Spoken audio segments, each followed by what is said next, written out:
Hello friends, कैसे हैं आप लोग। उम्मीद है आप लोग बहुत अच्छे होंगे। फ्रेंड्स, आप सभी का हमारे यूट्यूब चैनल एक एजुकेशनल स्क्वाड में स्वागत है। फ्रेंड्स, आज के वीडियो में कुल आपको 25 प्रश्न मिलेंगे जो कि फिजिकल एजुकेशन से संबंधित हैं और सारे क्वेश्चन सेलेक्टिव एवं इम्पॉर्टेंट हैं। आपकी परीक्षा की दृष्टि से बहुत ही ज़्यादा आपके लिए महत्वपूर्ण है और किसी न किसी परीक्षा में आए हुए रिपीटेड क्वेश्चन है। ठीक है, तो चलिए फ्रेंड्स, बिना देरी के स्टार्ट कर लेते हैं। आज का हमारा पहला क्वेश्चन है, 2 या 3 दिन के अंदर शरीर का तीव्र गति से वजन कम होने का मुख्य कारण क्या हो सकता है।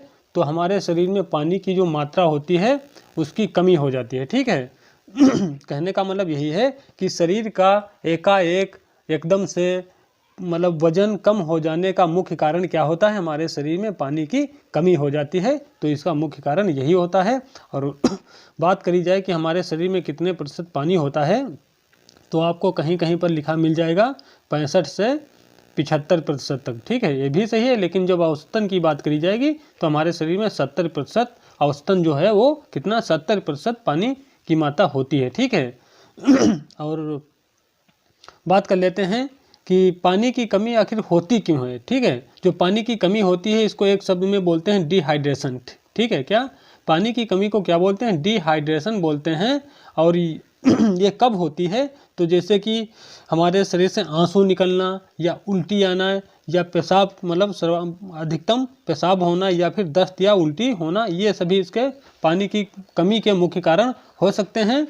और बात करी जाए कि पानी की पूर्ति के लिए, तो पानी की पूर्ति के लिए जो सामान्य बात यही होती है कि जैसे कि फल मतलब जल युक्त फल जो होते हैं उनका सेवन करना। ठीक है, जैसे कि पपीता हो गया, संतरा है, अंगूर है, तरबूज है, स्ट्रॉबेरी, सेब इत्यादि जो फल होते हैं ये पानी से युक्त होते हैं, पानी से भरपूर होते हैं। इनका सेवन करने से भी पानी की जो मात्रा होती है वो धीरे धीरे पूरी हो जाती है। और साथ में पानी जो पीते हैं हम उसको अभी लेवल मतलब उसकी भी मात्रा बढ़ा देनी चाहिए। जैसे ये 3 लीटर पीते हैं तो 4 लीटर पीजिए, 4 पीते हैं तो 5 लीटर पीजिए, इस तरीके से मतलब पानी की मात्रा बढ़ा देनी चाहिए। ठीक है, चलिए फ्रेंड्स, उम्मीद है समझ में आ गया होगा। प्रश्न नंबर 2 देख लेते हैं। लंबी दूरी के धावक के लिए कितनी कैलोरी की आवश्यकता होती है। तो लंबी दूरी के धावक के लिए 5000 से 5500 कैलोरी की ज़रूरत होती है। ठीक है, 5000 से 5500 कैलोरी की ज़रूरत होती है लंबी दूरी धावक के लिए। ठीक है, अगला देखते हैं प्रश्न नंबर 3। एथलीट शब्द एक ग्रीक शब्द है जिसका अर्थ होता है, तो एथलीट शब्द का क्या अर्थ होता है, पुरस्कार के लिए प्रतियोगिता करना। ठीक है, क्या पुरस्कार के लिए प्रतियोगिता करना, ये एथलीट शब्द का ग्रीक अर्थ होता है। ठीक है अगला देखते हैं। व्यक्तिगत भिन्नता, व्यक्तिगत भिन्नता का मुख्य कारण होता है, तो व्यक्तिगत जो भिन्नता होती है उसका मुख्य कारण क्या होता है, वंशानुक्रम, वातावरण। ठीक है, वंशानुक्रम होता है यानी वंश होता है और वातावरण होता है, एटमॉस्फेयर होता है इसका मुख्य कारण। और जो व्यक्तिगत भिन्नता होती है वो रंग, रूप, स्वभाव, व्यवहार, गुण आदि के आधार पर मतलब व्यक्तिगत भिन्नता हो सकती है। और इसके जो व्यक्तिगत भिन्नता का जो मुख्य कारण होता है वो वंशानुक्रम और वातावरण होता है। अन्य भी होते हैं, लेकिन जो मुख्य कारण की बात करी जाए तो वंश हो गया, व्यक्ति का वंश हो गया, और वातावरण जो होता है ये मुख्य कारण होते हैं। ठीक है, अगला देख लेते हैं इसी क्रम में। प्रश्न नंबर 5। कैलोरी ऊर्जा की इकाई है। ठीक है, कैलोरी जो है ऊर्जा की इकाई है, इतनी बात तो ठीक है। जो खाना हम खाते हैं वह ऊष्मा के रूप में हमें क्या प्रदान करता है, तो हमें ऊर्जा प्रदान करता है। ठीक है, रिपीट करता हूँ, कैलोरी जो है ऊर्जा की इकाई है। जो खाना हम खाते हैं वह ऊष्मा के रूप में हमें क्या प्रदान करता है, तो हमें ऊर्जा प्रदान करता है। ठीक है, अगला देखते हैं प्रश्न नंबर 6। खेल का उच्च परफॉर्मेंस सर्वाधिक किस पर निर्भर करता है, तो खेल प्रशिक्षण पर निर्भर करता है। कहने का मतलब यही है कि खेल का जो उच्च प्रदर्शन होता है वो वह सर्वाधिक किस पर निर्भर रहता है, किस पर टिका रहता है। तो कहने का मतलब यही है जो हमारा खेल प्रदर्शन है हम उसको कैसे बहुत अच्छा कर सकते हैं, तो हमारा जो स्पोर्ट ट्रेनिंग होती है, जो हमारी ट्रेनिंग होती है उसके माध्यम से हम अपने परफॉर्मेंस को बेहतर कर सकते हैं। ठीक है, चलिए अगला देख लेते हैं प्रश्न नंबर 7। शरीर को ऊपर नीचे के भागों में कौन सा तल, ठीक है यहाँ पे क्या लिखा है, तल लिखा हुआ है। ठीक है, प्लेन जिसे हम बोलते हैं रिपीट करते हैं। शरीर को ऊपर नीचे भाग में कौन सा प्लेन विभाजित करता है, तो ये होता है ट्रांसवर्स तल या प्लेन। ठीक है, ट्रांसवर्स तल जिसको हम ये क्या करता है ट्रांसवर्स तल, ये शरीर को ऊपर और नीचे दो भागों में विभाजित कर देता है, ठीक है। और इससे एक दो क्वेश्चन और आ जाते हैं, ठीक है। ये मतलब शरीर को ऊपर और नीचे के भागों में कौन विभाजित करता है, ट्रांसवर्स तल, ठीक है। एक होता है सजिटल प्लेन, ठीक है, क्या सजिटल तल या सजिटल प्लेन, ये क्या करता है शरीर को दाएं और बाएं भाग में विभाजित करता है, ठीक है। जो सजिटल या तल होता है या प्लेन होता है सजिटल, ये शरीर को दाएं और बाएं में विभाजित कर देता है। और एक होता है फ्रंटल प्लेन, ठीक है, फ्रंटल प्लेन ये शरीर को आगे और पीछे में विभाजित करता है, ठीक है। तो जो ट्रांसवर्स है, ठीक है, क्या ट्रांसवर्स तल होता है या प्लेन है, तो ट्रांसवर्स प्लेन जो होता है या तल होता है, ये क्या करता है शरीर को ऊपर नीचे के भागों में विभाजित करता है। जो सजिटल होता है, सजिटल प्लेन जो होता है वो शरीर को दाएं और बाएं भाग में विभाजित करता है। जो फ्रंटल प्लेन होता है वो शरीर को आगे पीछे में विभाजित कर देता है, ठीक है। इतनी सी जानकारी आप याद रखिएगा। प्रश्न नंबर 8 देख लेते हैं। ओलंपिक ध्वज में रंगों का सही अनुक्रम क्या है, तो सही क्रम क्या होता है। ओलंपिक ध्वज में जो रंग गोल मतलब छल्ले जो गोल होते हैं, पांच ठोर होते हैं, 5 गोल छल्लों में मतलब अपना हर छल्ले का मतलब गोले का अलग अलग रंग होता है। तो वही पूछ रहा है कि मतलब सही क्रम क्या होगा, क्रमानुसार इनको लगाइए। तो एक शब्द हमेशा याद रखना, ठीक है, हमेशा याद रखना, क्या निपिका हल, ठीक है। इसमें निपिका हल ये शब्द जो है इसको 2-3 बार रटिए आप, निपिका हल यह याद हो जाएगा। और ये ओलंपिक में जो ध्वज है उसमें जो 5 गोल छल्ले हैं उनका अपना अपना रंग होता है, ये क्रमानुसार आपको याद हो जाएगा, ठीक है। अब इसको देख लेते हैं। इसमें क्या है, इसमें जो नी है, ठीक है, नी से क्या होता है नीला, ठीक है, क्या नीला हो गया, ठीक है।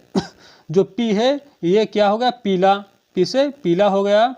और फिर का है, का से काला हो गया, ठीक है। फिर हा है, हा से हरा हो गया। और फिर ला है, ला से लाल हो गया, ठीक है, लाल हो गया। तो देखो ये जो नीला है ये किसका है, यूरोप का है। ये जो पीला है, पी से पीला, पीला है एशिया का। फिर काला जो है ये अफ्रीका का है। हा से हरा मतलब हरा ये किसका है, ऑस्ट्रेलिया का हो जाएगा। जो लाल है, ला से लाल हो जाएगा, लाल ये अमेरिका का हो जाएगा, ठीक है। तो हमें शब्द क्या याद रखना है, निपिका हल। और निपिका हल जो शब्द है क्या मतलब संकेत करता है, जो ओलंपिक में 5 गोल छल्ले हैं उनका सही क्रम क्या होगा, यानी कौन सा रंग किस नंबर पे आता है। तो पहले पे कौन आएगा, नीला आ जाएगा, फिर पीला आ जाएगा, फिर काला आ जाएगा, फिर हरा आ जाएगा, फिर नीला आ जाएगा, ठीक है। तो ये शब्द जो बनाया गया है क्या, निपिका हल, इस शब्द को याद रखना, ठीक है। चलिए अगला देखते हैं। प्रश्न नंबर 9, किस ओलंपिक में पहली बार रिदमिक जिम्नास्टिक को शामिल किया गया था। तो लॉस एंजल्स अमेरिका में जो ओलंपिक हुआ था 1984 में, वहाँ पर पहली बार रिदमिक जिम्नास्टिक को शामिल किया गया था। अगला देख लेते हैं। प्रश्न नंबर 10, मुक्केबाज या बॉक्सर को अन्य किस नाम से जाना जाता है। तो इसे पुगलिस्ट के नाम से जाना जाता है, ठीक है, क्या पुगलिस्ट। अगला देखते हैं। प्रश्न नंबर 11, बॉक्सिंग में प्रयोग किए जाने वाले दस्ताने का भार कितना होता है। जो मुक्केबाजी होती है, मुक्केबाजी की या बॉक्सिंग की जो प्रतियोगिता होती है उसमें जो पुगलिस्ट होता है या बॉक्सर होता है वह दस्ताने लगाता है, ग्लव्स लगाता है। उन ग्लव्स का जो वेट होता है कितना होता है, तो 8 से 10 औंस इनका वेट होता है। अगला देख लेते हैं। प्रश्न नंबर 12, सबसे तेज गति से तैरने की तकनीक कौन सी होती है। तो ये जो 4 तकनीक होती है उसमें से क्या है, फ्री स्टाइल जो तैराकी होती है ये सबसे मतलब तेज स्पीड से मतलब तैरने की टेक्निक होती है, कौन सी, फ्री स्टाइल तैराकी, ठीक है। अगला देख लेते हैं। द बॉम्बे टाइगर के उपनाम से प्रसिद्ध माइकल फेरेरा का संबंध किस खेल से है। तो इनका किससे है, भारतीय बिलियर्ड्स से संबंध है, ठीक है। कौन है, द बॉम्बे टाइगर मतलब माइकल फेरेरा को किस उपनाम से जानते हैं, द बॉम्बे टाइगर के नाम से इनको जानते हैं। और इनका माइकल फेरेरा का संबंध किस खेल से है, तो भारतीय जो बिलियर्ड्स है इस खेल से संबंधित हैं ये। अगला देख लेते हैं।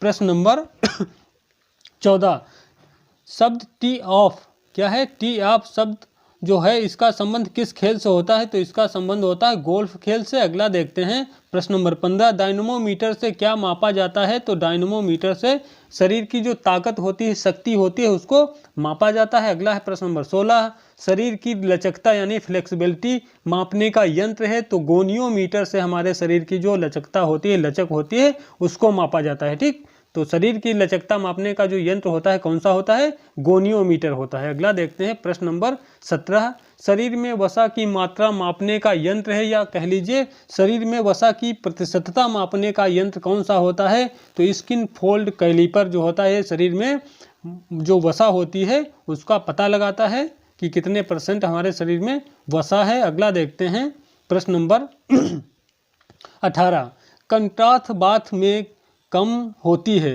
यानी कंट्रास्ट बाथ के उपचार से क्या फ़ायदा होता है? किस चीज़ में फ़ायदा होता है? तो ये मतलब जो हमारे शरीर में चोट लगी हुई जगह होती है, जहाँ पर गुम्मड़ होता है या सूजन होती है, तो हमारे शरीर में जहाँ पर चोट लगी होती है उस चोट में जो सूजन होती है, ठीक है, गुम्मड़ जो होता है, चोट लगा हुआ गुम्मड़, उसमें जो सूजन होती है उस सूजन को कम कर देता है। ठीक है, कंट्रास्ट बाथ के उपचार से क्या होता है? हमारे शरीर में चोटिल भाग में जो सूजन लगी हुई होती है उसको कम कर देता है। ठीक है, चलिए अगला देख लेते हैं प्रश्न नंबर 19, जब शरीर का कोई हिस्सा अपने सामान्य स्थान से, ठीक है, यहाँ पर सामान्य की जगह पर क्या होना चाहिए? सामान्य। ठीक है, क्या? सामान्य। रिपीट करता हूँ क्वेश्चन, जब शरीर का कोई हिस्सा अपने सामान्य स्थान से हट जाता है तो उसे क्या कहते हैं? तो उसे कहते हैं डिसलोकेशन। ठीक है, क्या? डिसलोकेशन कहते हैं। अगला देख लेते हैं प्रश्न नंबर 20, जब कोई खिलाड़ी खेल के नियमों का पालन नहीं करता है तो सर्वाधिक संभावना रहती है, मान लो जैसे कोई खिलाड़ी है जो खेल के नियम हैं उन खेल के नियमों को पूर्ण रूप से पालन नहीं करता है, तो कहने का मतलब यह है कि तो उस कंडीशन में सर्वाधिक संभावना किस चीज़ की बनी रहती है? तो उसमें खिलाड़ी को चोटिल होने की, यानी खिलाड़ी को चोट लगने की जो संभावना होती है वो सर्वाधिक बनी रहती है। ठीक है, अगला देख लेते हैं प्रश्न नंबर 21, एपिलेप्सी जिसे हम मिर्गी रोग भी बोलते हैं, ठीक है, तो एपिलेप्सी यानी मिर्गी रोग का संबंध किससे होता है? तो ये होता है नाड़ी संस्थान से। ठीक है, किससे होता है? नाड़ी संस्थान से होता है। और जो मिर्गी जो रोग होता है इसे हम अपस्मार, ठीक है, अपस्मार भी कहते हैं या एपिलेप्सी भी कहते हैं। ये एक तंत्रिका तंत्री विकार होता है। ठीक है, क्या? तंत्रिका तंत्री विकार होता है, यानी न्यूरोलॉजिकल डिसऑर्डर होता है। ठीक है, न्यूरोलॉजिकल डिसऑर्डर होता है, जिससे यानी कुल मिलाकर कहने का सामान्य भाषा में समझें तो ये एक मानसिक यानी मस्तिष्क संबंधी, मानसिक संबंधी बीमारी होती है। और इसमें होता क्या है, जो रोगी होता है, मतलब एपिलेप्सी यानी मिर्गी से ग्रसित जो व्यक्ति होता है, रोगी होता है, रोगी को बार बार दौरे पड़ते हैं मस्तिष्क में किसी गड़बड़ी के चलते। ठीक है, दौरे पड़ते हैं। ठीक है, मस्तिष्क जो हमारा ब्रेन होता है उसमें किसी गड़बड़ी के चलते इसमें क्या होता है, मतलब जो ग्रसित रोगी होता है उसको मतलब मस्तिष्क में गड़बड़ी के चलते उसमें दौरे पड़ते हैं। ठीक है, दौरे पड़ते समय मस्तिष्क का संतुलन बिगड़ जाता है। जब रोगी को दौरे पड़ रहे होते हैं उस कंडीशन में क्या होता है, मस्तिष्क का संतुलन बिगड़ जाता है। उस दशा में रोगी बेहोश भी हो जाता है, कभी कभी गिर पड़ता है, पाँव मतलब हाथ पाँव जो होते हैं वो भी झटकते हैं, मुंह से जो झाग वगैरह सलाइवा जो होता है वो भी निकलता है। तो ऐसी कंडीशन में क्या करना चाहिए कि रोगी से मतलब छेड़खानी नहीं करनी चाहिए, क्योंकि वो 3-4-5 मिनट के अंदर स्वतः ही वो नॉर्मल हो जाता है। उसको खुली जगह पर, मतलब ठीक ठाक जगह पर, खुली जगह पर उसको लिटा देना चाहिए, एक करवट केवल। ठीक है, ताकि उसके जो मुंह से सलाइवा वगैरह निकले वो बाहर निकल जाए, मुंह में ना रह जाए। और करना क्या चाहिए, उसको पंखा वंखा कर देना चाहिए, गर्मी का मौसम है। और साथ में उसके मुंह में जो झाग वगैरह है उसको कोई साफ कपड़े से या उंगली से उसको बाहर निकाल देना चाहिए, ताकि उसको सांस लेने में कोई दिक्कत ना हो, अटके ना। ठीक है, और इसका जो मतलब उपचार होता है, एपिलेप्सी या मिर्गी का जो उपचार होता है थोड़ा लॉन्ग टर्म में चलता है। वही मान लो नॉर्मली ये देखा जाए तो 3-4-5 वर्षों तक इसका मतलब इलाज चलता है। मानसिक रोग विशेषज्ञ जो होते हैं वही इसका इलाज करते हैं। तो ये कुछ जानकारी थी। तो चलिए फ्रेंड्स, उम्मीद है समझ में आया होगा आपको। अगला देख लेते हैं इसी क्रम में। प्रश्न नंबर 22 है, एनाबॉलिक स्टेरॉइड एक प्रतिबंधित दवा है। एथलीट इनका सेवन किस उद्देश्य से करता है? ठीक है, रिपीट कर देता हूँ, काफ़ी महत्वपूर्ण प्रश्न है। एनाबॉलिक स्टेरॉइड एक प्रतिबंधित दवा है। एथलीट इनका सेवन किस उद्देश्य से करता है? तो इनका सेवन करने का जो मुख्य उद्देश्य होता है, इसमें क्या होता है मांसपेशियों में जो मांसपेशियों की जो हमारे शरीर में वृद्धि होती है, ठीक है, मांसपेशियों की वृद्धि हो जाती है और मतलब जो शक्ति होती है वो भी बढ़ती है। ठीक है, तो मांसपेशियों में वृद्धि होती है और शक्ति भी आती है। तो इस कारण से एनाबॉलिक स्टेरॉइड जो होती है प्रतिबंधित दवा है, इसका एथलीट प्रयोग या सेवन करता है। अगला देख लेते हैं प्रश्न नंबर 23। क्रॉस वेबर टेस्ट से क्या मापा जाता है? तो क्रॉस वेबर टेस्ट से मापा जाता है न्यूनतम मांसपेशी क्षमता। और बात करी जाए क्रॉस वेबर टेस्ट की, तो जो क्रॉस वेबर टेस्ट होता है इसमें 6 प्रकार के टेस्ट कराए जाते हैं। ठीक है, कितने? 6 प्रकार के टेस्ट कराए जाते हैं। और क्वेश्चन आ जाता है कि क्रॉस वेबर टेस्ट को किसने विकसित किया था? तो इसको किया था हंस क्रॉस। ठीक है, क्या? हंस क्रॉस व सोंजा वेबर। ठीक है, हंस क्रॉस व सोंजा वेबर ने इसको 1954 में, ठीक है, कब? 1954 में। ठीक है, हंस क्रॉस व सोंजा वेबर ने 1954 में इसको विकसित किया था। इसमें 6 प्रकार के टेस्ट कराए जाते हैं। चलिए फ्रेंड्स, अगला देख लेते हैं इसी क्रम में। प्रश्न नंबर 24। व्यायाम के अभाव में, ठीक है, क्या है व्यायाम के अभाव में मांसपेशियां कमज़ोर हो जाती हैं, छोटी हो जाती हैं, शक्तिहीन हो जाती हैं या शक्ति में कम हो जाती हैं। तो ऐसी दशा को या ऐसी अवस्था को क्या कहा जाता है? तो इसको कहा जाता है एट्रोफी। ठीक है, रिपीट कर देता हूँ। व्यायाम के यानी एक्सरसाइज के अभाव में मांसपेशियां कमज़ोर हो जाती हैं, छोटी हो जाती हैं और उनमें शक्ति भी कम हो जाती है। तो ऐसी दशा या ऐसी अवस्था को क्या कहा जाता है? तो ऐसी दशा को एट्रोफी कहा जाता है। ठीक है, अगला देख लेते हैं प्रश्न नंबर 25। पहला अंतर्राष्ट्रीय योग दिवस किस वर्ष मनाया गया था? तो पहला अंतर्राष्ट्रीय योग दिवस 21 जून 2015 को मनाया गया था। और अब यहाँ से एक क्वेश्चन आ जाता है कि विश्व योग दिवस प्रत्येक वर्ष कब मनाया जाता है? तो 21 जून को प्रत्येक वर्ष योग दिवस मनाया जाता है। तो फ्रेंड्स, ये कुछ प्रश्न थे। मेरा प्रयास कैसा लगा? आप यदि अच्छा लगा है तो कमेंट में बता सकते हैं, नहीं अच्छा लगा है फिर भी आप उसके फेवर में भी आप हमें कमेंट करके बता सकते हैं। तो मिलते हैं कल फिर एक नए वीडियो में नए टॉपिक के साथ में। तब तक के लिए जय हिंद, जय भारत।